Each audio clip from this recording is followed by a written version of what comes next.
সবাই পাগল হয়ে গেছে। এখন 10 টাকার যোগ্যতা নাই, লাখ টাকা চেয়ে বসে আছে।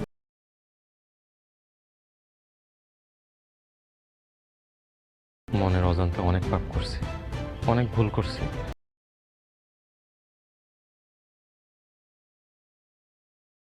বৎসরের নাটকটিতে চলতে টান টান উত্তেজনা। এবার আসল সত্যিটা জানতে পেরে কঠিন সিদ্ধান্ত নিল জামাল। জামাল এবার সবকিছু জানতে পেরেছে। মায়াকে কে বাড়ি থেকে তাড়িয়েছে। মায়ার কোনো অপরাধ ছিল না, তারপরও তাকে বাড়ি থেকে বেরিয়ে যেতে হয়েছে। এই সংসারটাকে খুব ভালোবাসতো, তাই মায়া কখনো ফুঁক ফুটে আমাকে কিছু বলেনি।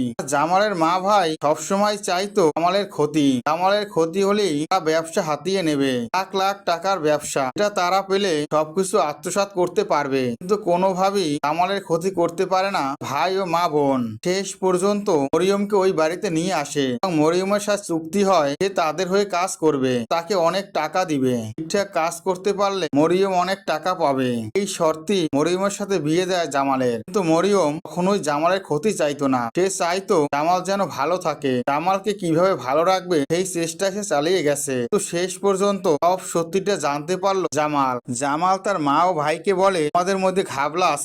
তখনই জামালের ভাই রুমান ধরে জামালের গলায়। তখনই সবটা ক্লিয়ার হয়ে যায় যে সবাই জামালের সাথে বেইমানি করেছে। জামাল তখন মানুষ চিনে ফেলে, সবার রূপটা তার সামনে খোলসা হয়ে যায়। এরপরই জামালকে বন্দি করে ফেলে রুমান। বন্দি করার পর জামাল কাগজে সাইন করে দেয় সে মাসে মাসে এদেরকে লাখ লাখ টাকা দিবে। এই শর্তে জামালকে ছেড়ে দেয় রুমান।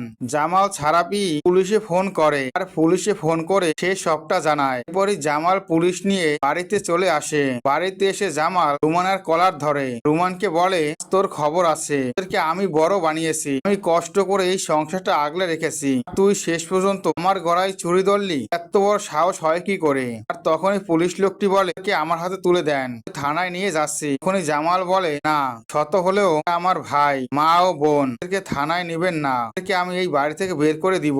পরে তারা দেখুক নিজে উপার্জন করে কিভাবে চলতে হয়। এই কথা বলে রুমানের ঘাড় ধাক্কা দিয়ে বাড়ি থেকে বের করে দেয় জামাল। সাথে সাথে তার মা ও বোনও বাড়ি থেকে বেরিয়ে যায়। এমনই একটি পর্ব সামনে আসতে চলেছে। তো বন্ধুরা, এই পর্বটি দেখার জন্য তোমরা কতটা এক্সাইটেড কমেন্ট করে অবশ্যই জানাতে পারো। বৎসরের নাটকের প্রত্যেকটি আপডেট পেতে তোমার চ্যানেলটি সাবস্ক্রাইব করে বেল আইকন অন করে রেখো। ধন্যবাদ।